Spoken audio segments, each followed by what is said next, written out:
everyone and welcome back. Last time we created we used stencils with some texture paste. Please don't look at my hands now, I know they're filthy. The reason for that will become apparent as we go through this short video. You remember we did some samples here. We did adding some texture by dabbing the texture paste through the stencil, and we also added some sand to the texture paste as well. So these are some examples. We also, not that one, but this one I just had what was left and I just shoved it onto a bit of a card. I'm not quite sure what I'm going to do with that yet, but I'm still thinking about it. I wanted to quickly show you the brick wall one, which actually I had done in grey. Wasn't the best colour, to be honest, but it was useful because you could see it quite well. But also I had in mind what I was going to do with it at the end. And I just wanted to show you, I make these little cards. This was the one done for the collage, and I had a whole series of these I did back on my website, I don't know, 10 years ago maybe not that long, but I'm planning to do a series where I go through and look at all of these, because the idea was most of them, there's actually a couple of boxes of them, most of them actually were about demonstrating some kind of technique or using up supplies, and that's obviously what that one was. So they're really nice, and I thought as I go through the projects I'm always going to have scraps and I'll try and use them in that way, because I don't always want all these tags lying around. Okay, so this was just the quick one that I did. It is pretty plain. It's not the prettiest thing in the world if you can compare it to the one we did for the collage, but the idea was to have a very black or bland background, and then I wanted to sort of add this sentiment in mind. And then I've coloured the brick in. Obviously I've given it some dimension with some distress inks, black soot and pumice stone that you can see working there, and also on the sentiment. And then I just coloured the bricks in with some acrylic paint pens. And that really, the point of this was just to show off the technique really. And it's actually got a heap of texture. It's actually really, really nice to touch.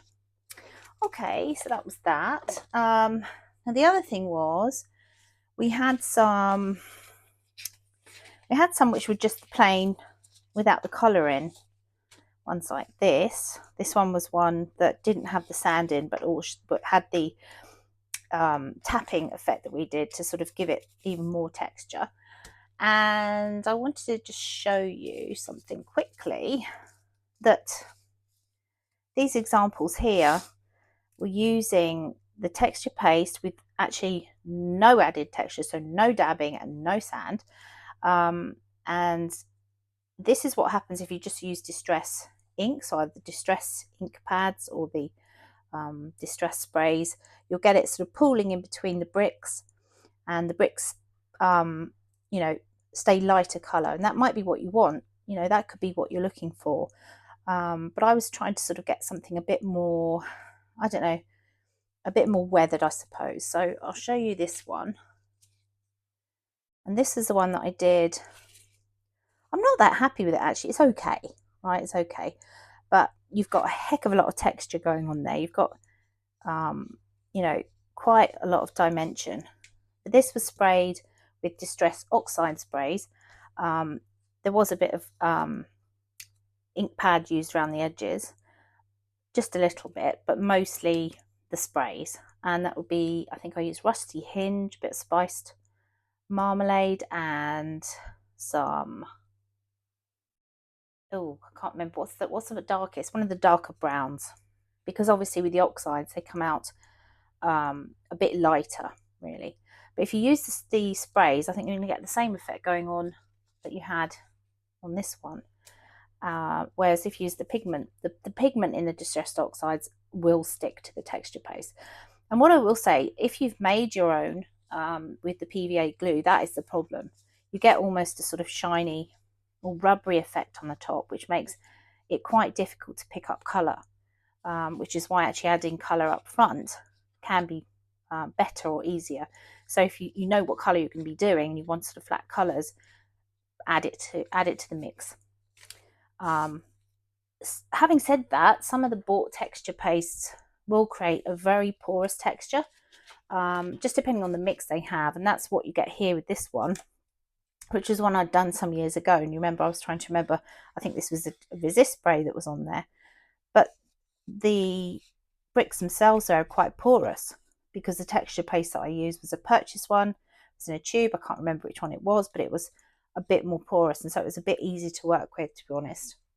So what I guess I'm saying is to practice, have a go with the different things. You can try making your own texture paste, which is pretty good for most purposes. You can buy one, you can buy the sort of cheaper modelling paste that I've got there, but I think you're still going to get this sort of kind of effect, which you just have to work a little bit harder to cover, or use the right things. You could use actual acrylic paints and stuff on there as well. But it's just test it out and see, I think is what I was trying to say. Okay, so I'm going to just finish up and show you what I made with this one. Okay, here's the one that I made with that last piece that we had. And it's actually quite a simple card. We're using the wall in the background, and we've just got our sentiment and a little stamp there. I'm not a huge fan of using stamps actually, but I actually thought it worked quite well with the sentiment on this one. And then we had obviously the one that we've already looked at, and another one there. This one uses the brick wall with the texture paste with the sand in it as well.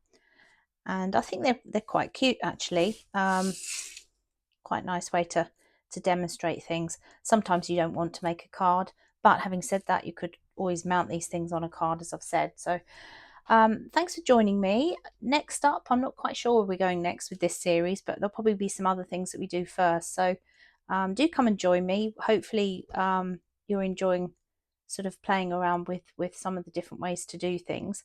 Not all of us are experts, and some of us are learning as we go, and that includes me. So love to have you back. So see you soon.